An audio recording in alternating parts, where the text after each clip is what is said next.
नमस्ते friends, मी जया तुमचे खूप खूप स्वागत करते. दिवाळी फराळ सिरीज आपण सुरू केलेली आहे. त्यापैकीच आज आपण परफेक्ट असे गोल गरगरीत बेसनचे लाडू बनवणार आहोत. अर्धा किलोचे बनवा किंवा 1 किलोचे, हे प्रमाण जर वापरलं तर लाडू अगदी गोल गरगरीत आणि खाताना टाळूला न चिकटणारा असा बनून तयार होईल. या फराळ सिरीजमधला प्रत्येक पदार्थ वाटीच्या मापामध्ये आणि वजनाच्या मापामध्ये सुद्धा दिलेला आहे. त्यामुळे फराळाची ऑर्डर घेत असाल तरीसुद्धा हे व्हिडिओ तुम्हाला खूप उपयोगाचे ठरणार आहेत. आता बेसन लाडू बनवताना सर्वात महत्त्वाचं म्हणजे बेसन भाजताना तुपाचा अंदाज येत नाही. तूप जास्त घातलं जातं त्यामुळे लाडू मऊ होतात, गोल गरगरीत बनत नाहीत. दुसरी गोष्ट म्हणजे पिठी साखर व्यवस्थित मिक्स झाली नाही तर लाडू गोड लागत नाही.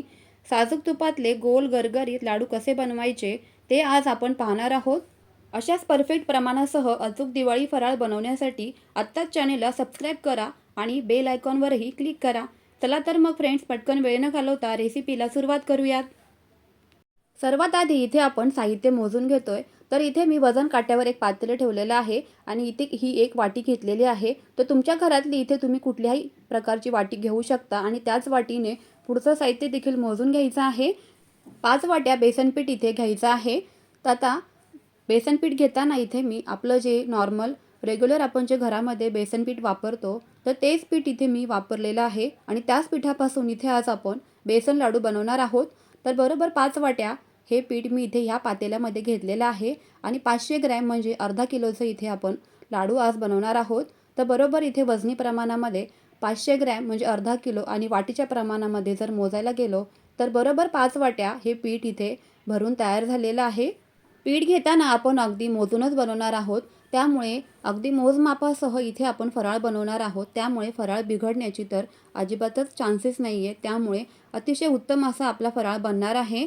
बेसन पीठ मोजून घेतल्यानंतर इथे आपण पिठी साखर वापरणार आहोत लाडूमध्ये. त्यामुळे इथे मी ह्या 2 वाट्या भरून पिठी साखर घेतलेली आहे आणि वरती आणखी 4-5 चमचे आपले जो पोहे खायचा चमचा असतो तर तो चमचा इथे 4-5 चमचे मी आणखीन वरती पिठी साखर घेतलेली आहे. म्हणजे बरोबर आपल्याला इथे 350 ग्रॅम साखर वापरायची आहे, पण त्यापेक्षा कमी वापरली थोडंफार अगदी 5 किंवा 10 ग्रॅम प्रमाण इकडे तिकडे झालं तरी चालणार आहे. तुम्हाला जर का खूप जास्त गोड आवडत असेल तर तुम्ही 350 ग्रॅम साखर बरोबर घेऊ शकता किंवा जर कमी गोड किंवा मध्यम गोड आवडत असेल तर तुम्ही इथे 300 ग्रॅम पिठी साखर वापरली तरी देखील चालणार आहे. त्यानंतर बेसन पिठामध्ये आपल्याला तूप घालायचं आहे. तर त्यासाठी इथे मी वाटी ठेवली आहे वजन काट्यावरती आणि 0चं माप करून घेतलेलं आहे. त्यानंतर ह्या वाटीमध्ये मी तूप घालत आहे. तर तूप इथे वितळवून नाही घ्यायचं आहे. मध्यम पातळ असे साजूक तूप इथे मी वापरलेलं आहे. तर आता साजूक तूप घेताना वाटीच्या प्रमाणामध्ये जर का तुम्ही मोजत असाल तर इथे 1.5 वाटी बरोबर आपल्याला साजूक तूप घ्यायचं आहे अर्धा किलोच्या पिठासाठी. नाहीतर मग 260 ग्रॅम इथे तूप वजनी प्रमाणामध्ये घ्यावं. म्हणजेच 5 वाट्या बेसन पिठासाठी इथे 1.5 वाटी आपल्याला साजूक तूप वापरायचं आहे.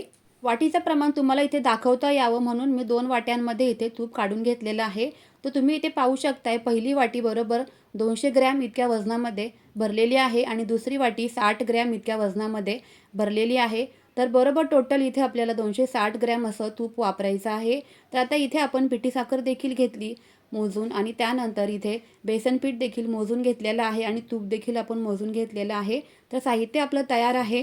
गॅसवर मध्यम जाडीची जाड तळाची कढई इथे बेसन पीठ भाजण्यासाठी ठेवायची आहे. शक्यतो अशी जाड तळाचीच कढई इथे वापरावी जेणेकरून आपलं जे बेसन पीठ आहे ते कढईला चिकटणार नाही किंवा करपणार देखील नाही. तर अशा पद्धतीने इथे मी आपण जे तूप मोजून घेतलं होतं तर त्यातीलच इथे कढईमध्ये घालून घेत आहे तूप आणि इथे सर्वच बाजूने आपल्याला हे तूप असं मी टाकत आहे.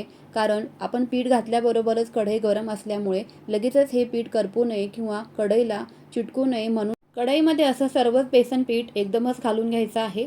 पूर्ण कढईमध्ये व्यवस्थित असं अर्धा किलोचं इथे प्रमाण बरोबर बसलेलं आहे. त्यामुळे इथे मी सर्वच पीठ एकाच वेळेला भाजण्यासाठी घातलेलं आहे.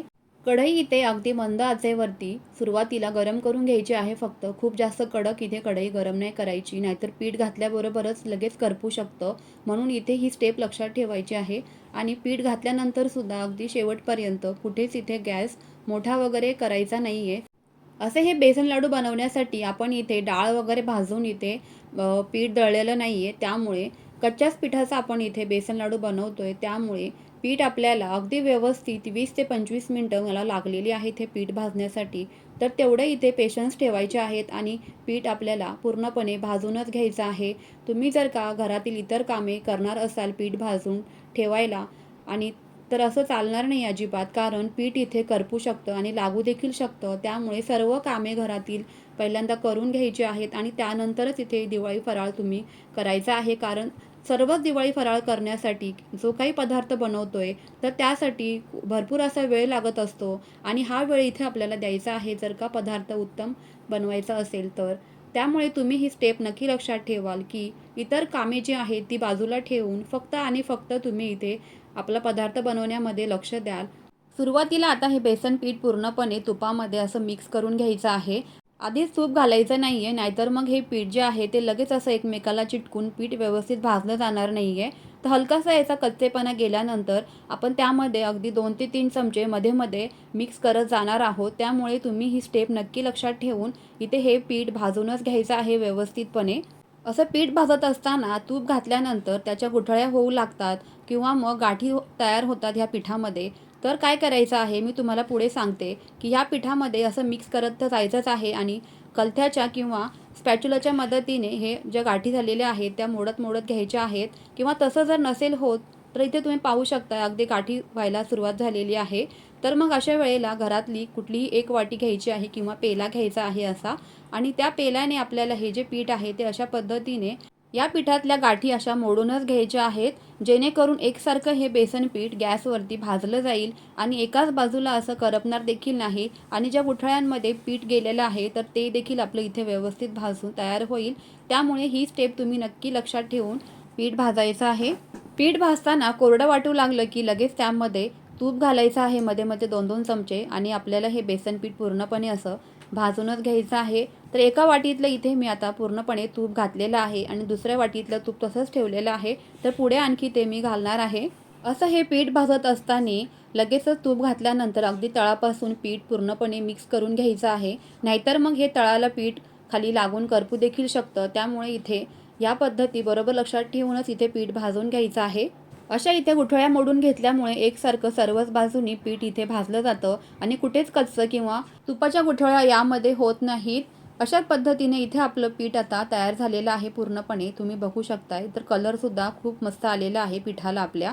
आता लगेचच आपण हे बाजूला गॅस बंद करून कढई बाजूला काढून घ्यायची आहे, जेणेकरून त्याची कुकिंग प्रोसेस चालू राहते आणि आपलं इथे पीठ पुन्हा करपू शकतं. त्यामुळे बाजूला केल्यानंतर सुद्धा स्पॅच्युलाच्या मदतीने हे पीठ आपल्याला सतत असं हलवतच राहायचं आहे, जेणेकरून पीठ तळाला चिकटणार नाही आणि चिटकून इथे करपणार नाही. म्हणून इथे ही स्टेपसुद्धा लक्षात ठेवायची आहे. त्यानंतर लगेचच आपण यामध्ये साखर मिक्स करायला घेतोय. पीठ गरम गरम आहे तेच यामध्ये साखर मिक्स करून घ्यायची आहे, जेणेकरून लगेच ही साखर या पिठामध्ये एकजीव होईल आणि पटकन अशी विरघळली जाईल. पिठी साखर मिक्स केल्यानंतर त्यामध्ये आपण उरलेलं तूप देखील इथे घालून घेत आहोत सर्वच. तर बरोबर आपल्याला इथे 260 ग्रॅम तूप म्हणजेच 1.5 वाटी तूप लागलेलं आहे पीठ भाजण्यासाठी. तर इथे हे प्रमाण लक्षात ठेवायचं आहे आणि त्याप्रमाणेच इथे तुम्ही फराळ बनवायचा आहे.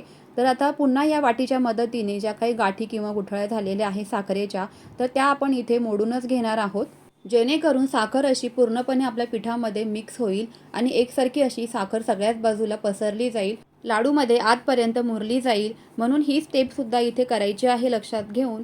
आणि त्यानंतर पुन्हा हे पीठ असं हातावरती वळून घ्यायचं आहे, रगडून घ्यायचं आहे, एकजीव करून घ्यायचं आहे आणि त्यानंतर लगेचच आता इथे आपण लाडू बांधण्यासाठी हे पीठ आपलं तयार झालेलं आहे.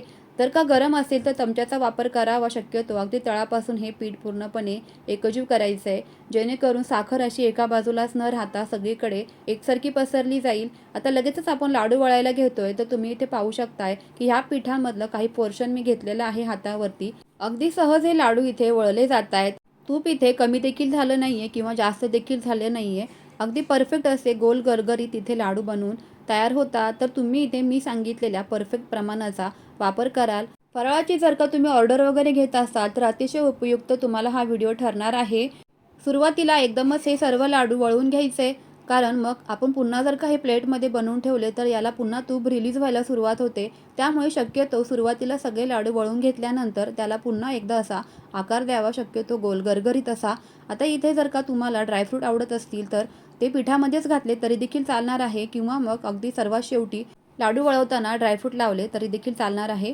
तर असेच इथे मी सर्वच लाडू बनवून घेते. सर्वच प्रमाण इथे परफेक्ट घेतल्यामुळे अगदीच गोल गरगरीत असे लाडू बनवून तयार झालेले आहेत. जर का तुम्हाला इथे पीठ कोरडं वाटलं तर त्यामध्ये तुम्ही आणखी 1 ते 2 चमचे साजूक तूप घालू शकता किंवा मग पीठ जर का पातळ झालं म्हणजे तूप जर का जास्त झालं असेल तर त्यामध्ये पुन्हा बेसन पीठ गॅसवरती सांगितल्याप्रमाणे भाजून घ्यायचं आहे. आता इथे सर्वात शेवटी मी यावरती काही ड्रायफ्रूट लावून घेत आहे. तुम्ही तुमच्या आवडीप्रमाणे लावले तरी देखील चालणार आहे.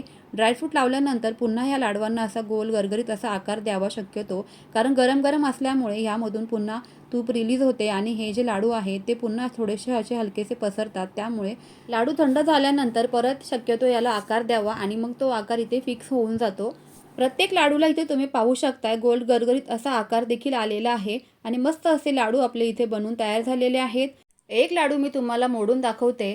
अगदी कडक वगैरे झालेले नाही आहेत. अतिशय मऊसूत असे परफेक्ट तुपामध्ये हे लाडू आपले तयार झालेले आहेत. तुम्ही जर का घरातीलच पिठामध्ये हे बेसन लाडू बनवणार असाल तर सांगितलेल्या पद्धतीमध्ये बरोबर टायमिंग आणि प्रमाण घ्यायचं आहे. तर परफेक्ट असे लाडू तुमचे देखील बनवून तयार होतील.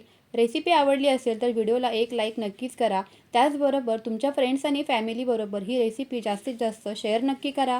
चला तर मग फ्रेंड्स, पुन्हा भेटूयात अशाच नवनवीन रेसिपीसोबत. तोपर्यंत always keep smiling and keep cooking. Bye bye friends.